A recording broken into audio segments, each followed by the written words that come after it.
প্রতিমন্ত্রীর দায়িত্ব পালন করেছে। সেই কারণে আমি না, যারাই শিক্ষিত মানুষ তারা সবাই কিন্তু প্রাথমিক শিক্ষক শিক্ষিকা যারাই থাকুক তাদের কিন্তু সম্মান করেন। আমি সেই সূত্রে আপনাদের প্রচন্ড সম্মান করি আসলে। আর প্রধান শিক্ষকদের তো সবসময় ভয় ভীতির মধ্যেই একটা সম্মান করার অবস্থা ছিল। ছুটি যেতে গেলে ওনার কাছে যেতে হতো, আবার দুষ্টুমি করলে ওনার কাছে মার খেতে হতো, কারণ সম্মান করতেই হতো। আপনারা মনে হয় এখন আর মারধর করেন না, কারণ এটা অনেক সমস্যা হয়ে যায়। পৃথিবীর অনেক দেশে এটা উঠে গেছে, কিন্তু আমরা আমি মনে করি ব্যক্তিগতভাবে যে মারধর না করলে হয়তো আমরা বিয়ে পাস করতে পারতাম না। একটু শাসনে থাকা দরকার। সেটা এখন আমরা যেমন বুঝি, আমরা আজ থেকে 30 বছর আগে তো সেরকম বুঝি নাই। আমরা এখন যেটি করতে পারি তখন সেটা আমাদের করা ঠিক ছিল না। সে কারণে একটু শাসনে থাকা দরকার। আমাদের সবার মোটামুটি একটি দুটি বাচ্চা, আমার নিজেরও দুটি বাচ্চা, দুটি গ্রাজুয়েশন করেছে এবং তারা দুটি মাস্টার্স নিয়েছে। তো আমি মনে করি যে সেদিক দিয়ে হয়তো আমি সফল, কিন্তু সে সময় আমরা 4 ভাই বোন ছিলাম, আমরা এক বিছানায় ঘুমাতাম, মায়ের সঙ্গে ঘুমাতাম, বাবাও বিছানায় একসঙ্গে লম্বা করে বিছানা একটা ছিল, সবাই কিন্তু সেখানে ঘুমাতাম। কিন্তু আমরা এখন লক্ষ্য করি যে একটা বাচ্চার জন্য একটা বিছানা, একটা বাথরুম, একটা ঘর, আর এক বাচ্চার জন্য একটি বিছানা, একটি ঘর আলাদা। ছোটবেলা থেকে কিন্তু তারা সেপারেট। যে একটা হৃদ্যতা, আজকে আমার বোনের বা ভাইয়ের যদি রান্না হয় ভালো কিছু, বলে যে এটা খাচ্ছি আজকে, তুই কি খাবি, একটু পাঠাবো। তো এই যে একটা মানে পারস্পরিক একটা সৌহার্দ্যপূর্ণ সম্পর্ক। আমার বড় মনে, আমার ছোটবেলায় আমি যখন ক্লাস 1-এ পড়ি তখনই আমার মা মারা গিয়েছিলেন। সেই কারণেই 1 কি 2-তে পড়ি, বোধহয় মোস্ট প্রবাবলি 2-তেই হবে। তো সেই কারণে আমার মায়ের কথা ঠিক মনে পড়ে না আমাদের, কিন্তু আমার বড় বোনের কথা আমার এখনো মনে পড়ে।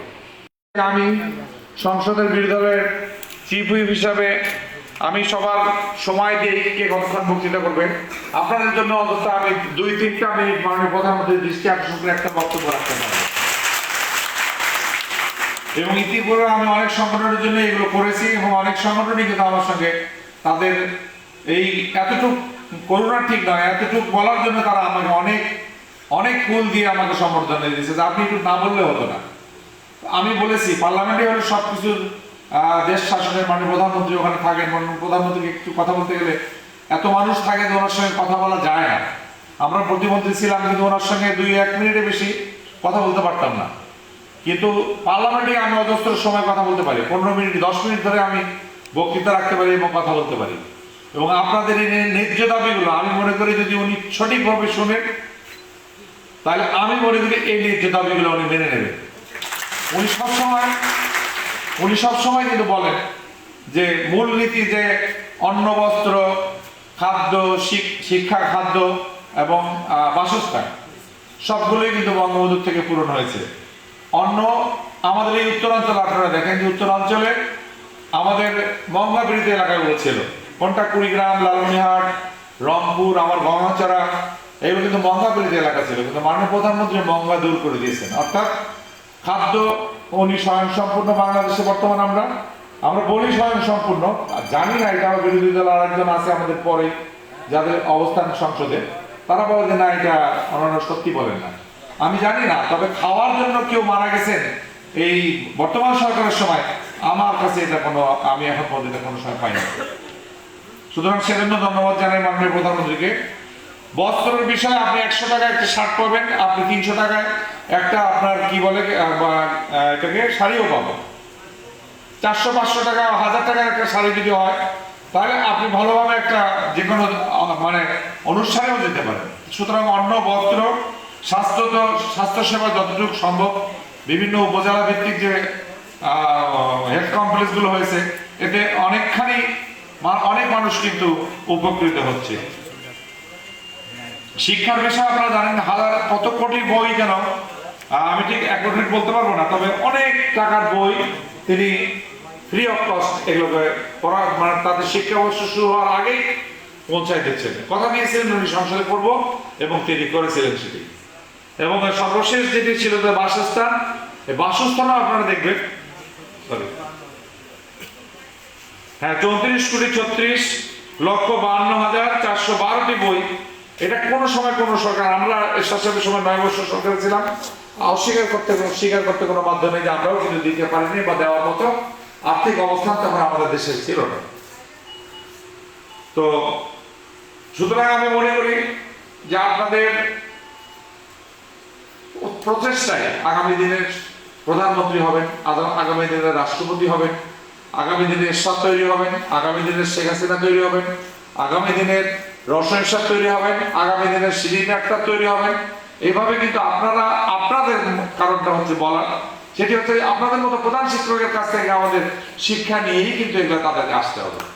সুতরাং আপনাদেরকে অবহেলা করার মতো সুযোগ কিন্তু নাই, সুযোগ নেই কিন্তু আপনাদের অবহেলা করার জন্য করার মতো। তাহলে আমি মনে করি যে পার্শ্ববর্তী দেশ আমাদের ভারতে যদি আমরা দেখি, তাহলে আমরা দেখবো যে সেখানে শিক্ষকদের কিন্তু অনেক মূল্যায়ন করা হয়, শিক্ষকদের কিন্তু অনেক মূল্যায়ন করা হয়। এবং বর্তমান সরকারের কিন্তু নীতিমালার মধ্যে রয়েছে যে শিক্ষকদের মূল্যায়ন এবং তাদের বেতন ভাতা দিয়ে বিভিন্ন সুবিধা অসুবিধাগুলো কিন্তু দেখার জন্য বলেছে। আমি আর একটা সমর্থন দিই আপনাদের, যে আপনারা নিজেরা নিজেদের উদ্যোগে খাস জমি পেলে আপনারা স্বাস্থ্য কমপ্লেক্স বা আপনারা একটা ক্লিনিক করবেন আপনাদের চিকিৎসার জন্য। সুতরাং 4 কোটি বা 5 কোটি মানুষ, লক্ষ মানুষ বা এটা পরিবার নিয়ে যদি আপনারা দেখেন, তাহলে 5 জন করে 4 জন করে যদি ধরেন, তাহলে 20 লক্ষর মতো মানুষ। তো তারা যদি নিজ উদ্যোগে একটা হসপিটাল করে চিকিৎসা নেয়, তা আমি মনে করি একটা সরকারেরই একটা ভালো পদক্ষেপ হবে, আপনাদের সমর্থন দেওয়া হবে এবং সেই সরকারের 20 লক্ষ মানুষের দায়িত্ব থেকে কিন্তু মুক্তি পাবে। মুক্তি পাবে এই সেন্সে আমি বলছি যে ক্লিনিকটা আপনারা আপনাদের পয়সা দিয়ে চালাবেন। সুতরাং এখানে সরকারের যে অনুদানগুলো স্বাস্থ্য কমপ্লেক্সে আছে, অন্য জায়গায় রয়েছে, সেখান থেকে কম দিলেও কোনো অসুবিধা হবে না। একটা ব্যাংক, এটা কিন্তু পৃথিবীর অন্যান্য সব দেশে নিজস্ব মানুষদের জন্য ব্যাংক আছে। এখানে সেনাবাহিনীর জন্য যদি ব্যাংক থাকে, পুলিশ বাহিনীর জন্য যদি ব্যাংক থাকে, তাহলে যারা মানুষ গড়ার কারিগর তাদের জন্য একটা ব্যাংক দিলে সমস্যাটা কোথায়? আসলে তো নেই। এগুলা মাননীয় প্রধানমন্ত্রীকে বোঝানোর মতো সময় দিতে হবে। আপনারা যদি আমাকে একটু ভালো মতো আবার লিখে দেন, তাহলে আমি এটাকে অনুকরণ করে আমার মতো করে লিখে আমি মাননীয় প্রধানমন্ত্রীকে আমার বিরোধী চিফ হুইপের যে প্যাড আছে সেখান থেকে আমি দিতে পারবো। মাননীয় প্রধানমন্ত্রীর শিক্ষা মন্ত্রী মহোদয়ের সঙ্গে আমি কথা বলতে পারবো এবং মাননীয় প্রধানমন্ত্রীর দপ্তরে যারা শিক্ষা বিষয়ক পরামর্শক তারা মাননীয় প্রধানমন্ত্রীকে পরামর্শ দেন, তাদের মাধ্যমে কিন্তু আমি ছোট মোটো সমস্যাগুলো আপনাদের সমস্যার সমাধান করতে পারবো। এই বলে যে এটা বঙ্গবন্ধুর একটা নিজের হাতে গড়া সংগঠন। সুতরাং আমি মনে করি এই সংগঠনটা অন্য যে কোনো সংগঠনের থেকে কিন্তু অনেক শক্তিশালী সংগঠন এবং অত্যন্ত জনপ্রিয় একটি সংগঠন হবে, যেটা মাননীয় প্রধানমন্ত্রী এটা গ্রহণ করবেন, আমি মনে করি গ্রহণ করবেন। এই কারণে এবং জাতির পিতার যে কর্মোদ্যোগগুলো ছিল আমরা এই এতদিনের মধ্যে আমরা বুঝতে পারিনি, আমি কিন্তু বুঝতে পারিনি, আমি ওনার প্রধানমন্ত্রী ছিলাম তখনও কিন্তু এই যে মুজিব বর্ষ পালন করা হয়নি। যখন মুজিব বর্ষ পালন করা হলো আমরা তখন বুঝলাম, কারণ সেই সময় আমরা 86 কি এই যখন সময় আমরা ইন্টারমিডিয়েট গেছি বঙ্গবন্ধুর শহীদ হওয়ার পরে, তখন কিন্তু আমরা বঙ্গবন্ধুর সম্বন্ধে ভালো কথা কোনো সময় শুনি নাই। আমরা সব সময় অশ্রাব্য কথাগুলোই শুনেছি, কিন্তু বঙ্গবন্ধু যে 14 বছর ওনার যৌবনকাল, জীবন যৌবনের 14টি বছর জেলে গিয়েছিলেন, জেলে ছিলেন, শিক্ষকদের জন্য শিক্ষকগুলো করে প্রাথমিক বিদ্যালয় অনেক করেছিলেন এবং অনেক বক্তৃতায় যদি ওনারা আপনারা শোনেন, তাহলে আপনারা অনেকেই দেখবেন যে অনেক ভালো কিছু ওনার এই বক্তৃতাগুলো থেকে আপনারা পাবেন। আমরা পার্লামেন্টে ওনার এই 100 বছর বর্ষপূর্তি অনুষ্ঠান মাননীয় প্রধানমন্ত্রী ডেকেছিলেন, আমরা গিয়েছিলাম, সেখানে আমরা সারাদিন আলোচনা করেছি বঙ্গবন্ধু নিয়ে এবং আমি তখন বুঝতে পেরেছি যে আসলে বঙ্গবন্ধু একটা সোনার মানুষ এবং সোনার বাংলা করার মতো মানুষই ছিলেন এবং তারই আদর্শিত আমি মনে করি জাতির তার আদর্শে আদর্শিত আমাদের পল্লী বন্ধু হুসেইন মোহাম্মদ এরশাদ একই লাইনে চলেছেন। আজকে আমাদের উপজেলা চেয়ারম্যান কিন্তু হুসেইন মোহাম্মদ এরশাদের সময় উপজেলা চেয়ারম্যান হয়েছিলেন, এখন আওয়ামী লীগের উপজেলা চেয়ারম্যান, উনিও কিন্তু ওনার সাথে আমার সম্পর্ক একদম বড় ভাই ছোট ভাই মতো। মানে আমি এমপি হলেও মন্ত্রী হলেও ওনার কাছে কিন্তু আমার ছোট ভাই মতোই। আমি ওনাকে বলছিলেন আপনি বড় ভাই, আপনার সম্পর্ক আমার সঙ্গে বড় ভাই ছোট ভাই থাকবে। আপনার আমার ধর্মতলার উদ্দেশ্য বা রামপুরের উন্নয়ন করাই আমাদের উদ্দেশ্য, আমরা এটা সরকারের সঙ্গে আলোচনা করেই করবো এবং তাই কিন্তু আমরা করবো। আমার সঙ্গে একদিনও কিন্তু আওয়ামী লীগের সঙ্গে কোনোদিন কোনো বিষয়ে কোথাও আমার সঙ্গে কোনো রকম উত্তপ্ত বাক্য বিনিময় আমার সঙ্গে হয়নি।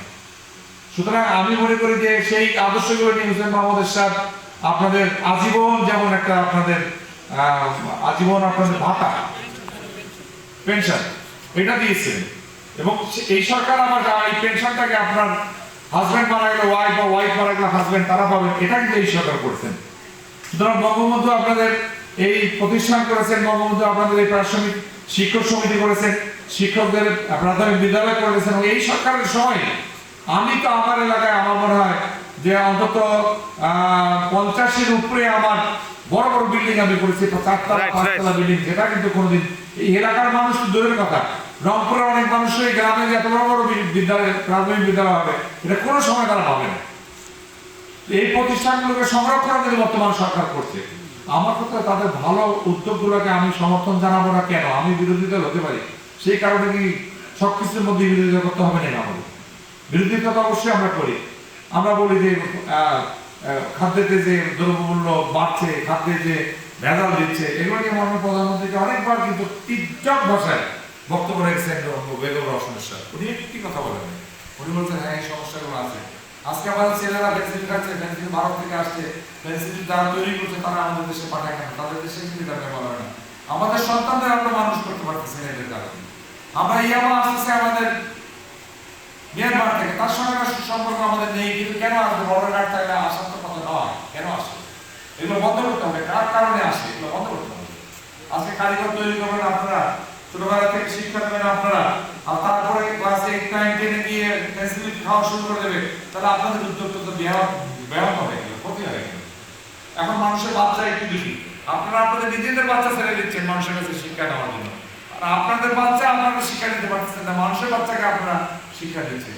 আপনারা কিন্তু আপনাদের বাচ্চাদের সময় দিতে পারেন না, যে দেওয়া উচিত সেটা কিন্তু আপনারা দিতে পারেন না। কারণ প্রাথমিক শিক্ষকের, প্রধান শিক্ষকের দায়িত্ব, শিক্ষকের দায়িত্ব অনেক, প্রধান শিক্ষকের দায়িত্ব তো অনেক বেশি। ওনার কিন্তু সন্ধ্যার আগে উনি স্কুল থেকে বেরিয়ে হতে পারেন, কারণ পুরো প্রতিষ্ঠানের দায়িত্ব নেই। সুতরাং মানবিক দিক বিবেচনা করলে আমি এই ধরনের মানবিক দিকগুলো বেছে নিয়ে আমি সেই রকম সম্প্রদায় করে আমি একটা লিখিত বক্তব্য প্রাপ্ত হয়ে যাব আপনাদের জন্য ইনশাআল্লাহ সংসদে। এবং আমি বিশ্বাস করি আমার প্রধানমন্ত্রী দুর্যোগে অস্ত্র আনতে না পারলে আমাদের মুখটা দুঃখ ভরা কারণ তাহলে এই ব্যাপারে আমি আসলে অনেক ধন্যবাদ জানাই আপনাদের। আমি তো অনেক প্রতিদিনই অনেকগুলো অনুষ্ঠান করতে হয়, আপনি কোনো মহাসচিব ছিলাম 2 বছর, দেশটাই আমাকে তৈরি করেছেন। তো আবার আমি ছেড়েও দিয়েছি, আর ভাই বলছেন যে আগে প্রধানমন্ত্রীর সঙ্গে একটা সাক্ষাৎ, এটা করোনার সময় আমি নিজেরাও কিন্তু সাক্ষাৎ করতে পারি না, ওনার আত্মীয় স্বজন যারা নিকটতম একদম তারাও কিন্তু ওনার ওখানে যাওয়ার কোনো নিয়ম নেই।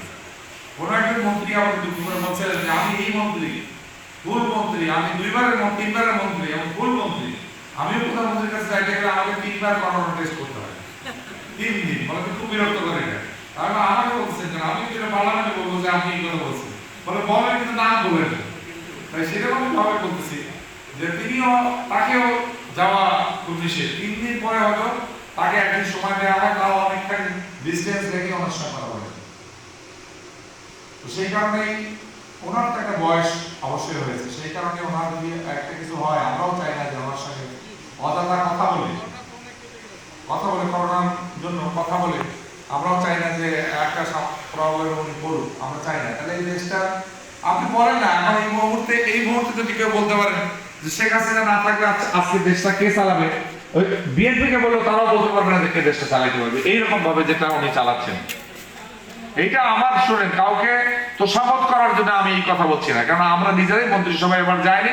যদি যেতাম তাহলে আমিও একটা মন্ত্রী থাকতে পারতাম, কিন্তু আমরা নিজেরাই যাইনি, সেই কারণে তোষামত করছি না। আমি কোনো সুবিধাই মাননীয় প্রধানদের কাছে নিই না, এটা আমি এখানে গোয়েন্দা সমস্ত লোক আছে তাদের সামনেও বলতে পারি, কোনো সুযোগ আমি তার সুবিধা আমি তার কাছ থেকে নিই নাই। আমি দেশ পরিচালনা করার জন্য ওনার মন্ত্রিসভায় আমি ছিলাম এবং আমি সেভাবে আমি আমার দায়িত্ব পালন করেছি। সুতরাং আমি মনে করি যে তোষামত করা এই কারণে মাঝে মাঝে প্রয়োজন, সেটি হচ্ছে যে একজন মানুষকে যখন একটা ভালো কাজের আপনি স্বীকৃতি দেবেন, বলবেন যে না আপনি এই কাজটা ভালো করেছেন, আমাকে অনেকে বলে ভাই আপনি এই কাজটা ভালো করেছেন, তখন কিন্তু আমি আরো উৎসাহী হই, উৎসাহ বোধ করি। আমি মনে করি প্রধানমন্ত্রীকে যদি এইটুকু আমরা একটু উৎসাহ বোধ আমরা বলি, উনি যদি উৎসাহ বোধ করে আরো ভালো কিছু কাজ করেন, তাহলে তো এটা তো আমাদের দেশের জন্য ভালো, আমার জন্য ভালো হোক না আমার দেশের জন্য তো ভালো। তো দেশের মানুষের জন্য যদি আমরা কাজ করে থাকি, গণতন্ত্রের জন্য যদি আমরা কাজ করে থাকি, মানুষের ভালোর জন্য যদি আমরা কাজ করে থাকি, তাহলে ভালো কাজগুলো সমালোচনা করলে আমরা তার পক্ষে বলবো না কেন? এটা আমাদের সব জাতীয় পার্টি যারা সংসদে রয়েছে সবাই বিরোধিতা করেন এবং সবাই ভালো কাজের ভালো সমালোচনা করেন। প্রধানমন্ত্রী আমাকে বারংবার বলেছেন যে আপনারা তোমরা পার্লামেন্টে বিরোধিতা করো না কেন, তোমাদের থেকে না করবি না কোনো সময়। আমরাও বলি, আমরা যেটুকু বলার সেটুকু আমরা বলি।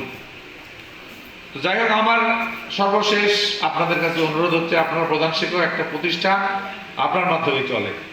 আপনাদের কিন্তু এই আজকে আমি একজনের কাছ থেকে শুধু শুনেছি, উনি বলেছেন যে আমাদের দলাদলি আছে। দলাদলি শোনেন, যদি আপনার হাত শক্তিশালী হয় তাহলে কিন্তু আপনার সঙ্গে সবাই হাত মেলাবে। আপনার হাত যদি দুইটা হয় তাহলে কিন্তু একটু শক্তি কমে গেল, 5টা আঙুলের থেকে 2টা আঙুল যদি না থাকে, মুষ্টি কিন্তু হবে না। মুঠটা আমরা যেটা রং করে বলি মুষ্টিটা কিন্তু হবে না। সেই কারণে আপনাদের যেসব দাবিগুলো, যৌক্তিক দাবিগুলো, এই দাবিগুলোর সঙ্গে আপনার যত সংগঠনই থাকে সবাইকে একসঙ্গে থাকতে হবে এবং একসঙ্গে আন্দোলন করতে হবে। আপনার মনে আছে এরশাদ সাহেবের সময় আন্দোলন বিএনপি আওয়ামী লীগ কিন্তু একসঙ্গে করেছিল, জামাতও সেই সময় একসঙ্গে আন্দোলন করেছিল। সুতরাং আমার মনে হয় যে আপনাদের যে সরকারের সঙ্গে আন্দোলনগুলো, যেমন এক সময় বলেছেন যে বঙ্গবন্ধুর একটা সংগঠন, আবার আরেক রাষ্ট্রপতি বলেছিলেন যে আপনাদেরকে পানিও দেননি সেই সময় আন্দোলনের সময়। আবার হুসেন মোহাম্মদ এরশাদ বলেছেন যে যদি আন্দোলন দেখতে হয় তাহলে প্রাথমিক শিক্ষকদের প্রধান, এবং যার কারণে তিনি অনেক কিছু না চাইতে আপনাদের দিয়ে দিয়েছেন। আরো অনেক কিছু আছে, আমি বলতে চাই না, আপনারা নিজেরাই জানেন। সুতরাং আমি মনে করি একটা প্রতিষ্ঠানের দায়িত্ব আপনার, আপনার শিক্ষকদের সুযোগ সুবিধা দেওয়ার দায়িত্ব আপনার, সন্তানদের মানুষ, আমাদের সন্তানদের মানুষ করার দায়িত্বও কিন্তু আপনার। আপনি যদি এটা ল্যাপস করেন, আপনি যদি এটা না করেন, আপনার বিচার কেউ করবে না, আপনার বিচার কিন্তু করবে উপরওয়ালা। এটা খেয়াল রাখতে হবে আপনাকে, যে আপনার আমার বিচার করবে উপরওয়ালা। আপনার প্রতিষ্ঠানের হেডে আপনার বিচার তো ইন্সপেক্টর বা আপনার